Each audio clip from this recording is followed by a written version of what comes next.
आप सभी को जय मसीह की द बाइबल पोर्शन में आपका स्वागत है। हमारा आज का वचन है लेविया व्यवस्था की पुस्तक 14वां अध्याय वचन 33 से 57।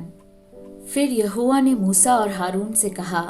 जब तुम लोग कनान देश में पहुंचो, जिसे मैं तुम्हारी निज भूमि होने के लिए तुम्हें देता हूँ, उस समय यदि मैं कोढ़ की व्याधि तुम्हारे अधिकार के किसी घर में दिखाऊं, तो जिसका वह घर हो वह आकर याजक को बता दे कि मुझे ऐसा दिखाई पड़ता है कि घर में मानो कोई व्याधि है। तब याजक आज्ञा दे कि उस घर में व्याधि देखने के लिए मेरे जाने से पहले उसे खाली करो। कहीं ऐसा न हो कि जो कुछ घर में हो वह सब अशुद्ध ठहरे और पीछे याजक घर देखने को भीतर जाए। तब वह उस व्याधि को देखे, और यदि वह व्याधि घर की दीवारों पर हरी हरी या लाल लाल मानो खुदी हुई लकीरों के रूप में हो, और ये लकीरें दीवार में गहरी देख पड़ती हों, तो याजक घर के बाहर द्वार पर जाकर घर को 7 दिन तक बंद कर रखे, और 7वें दिन याजक आकर देखे,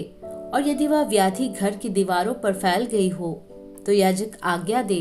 कि जिन पत्थरों को व्याधि है उन्हें निकालकर नगर से बाहर किसी अशुद्ध स्थान में फेंक दे,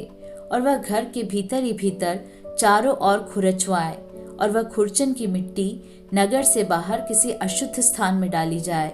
और उन पत्थरों के स्थान में और दूसरे पत्थर लेकर लगाएं, और याजक ताजा गारा लेकर घर की जुड़ाई करे।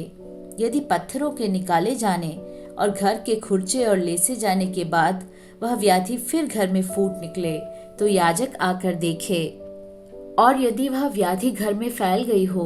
तो वह जान ले कि घर में गलित कोढ़ है, वह अशुद्ध है, और वह सब गारे समेत पत्थर, लकड़ी और घर को खुदवा कर गिरा दे, और उन सब वस्तुओं को उठवाकर नगर से बाहर किसी अशुद्ध स्थान पर फिकवा दे। और जब तक वह घर बंद रहे, तब तक यदि कोई उसमें जाए तो वह सांझ तक अशुद्ध रहे, और जो कोई उस घर में सोए वह अपने वस्त्रों को धोए, और जो कोई उस घर में खाना खाए वह भी अपने वस्त्रों को धोए। पर यदि याजक आकर देखे कि जब से घर लेसा गया है तब से उसमें व्याधि नहीं फैली है, तो यह जानकर कि वह व्याधि दूर हो गई है, घर को शुद्ध ठहराए, और उस घर को पवित्र करने के लिए 2 पक्षी, देवदारू की लकड़ी, लाल रंग का कपड़ा और जूफा लाए, और एक पक्षी बहते हुए जल के ऊपर मिट्टी के पात्र में बलिदान करे। तब वह देवदारू की लकड़ी, लाल रंग के कपड़े और जूफा और जीवित पक्षी, इन सबों को लेकर बलिदान किए हुए पक्षी के लहू में और बहते हुए जल में डुबा दे, और उस घर पर 7 बार छिड़के। इस प्रकार वह पक्षी के लहू और बहते हुए जल और जीवित पक्षी और देवदारू की लकड़ी और जूफा और लाल रंग के कपड़े के द्वारा घर को पवित्र करे। तब वह जीवित पक्षी को नगर से बाहर मैदान में छोड़ दे। इसी रीति से वह घर के लिए प्रायश्चित करे,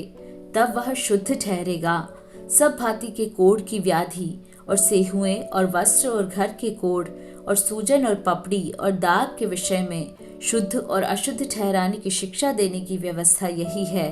सब प्रकार के कोढ़ की व्यवस्था यही है।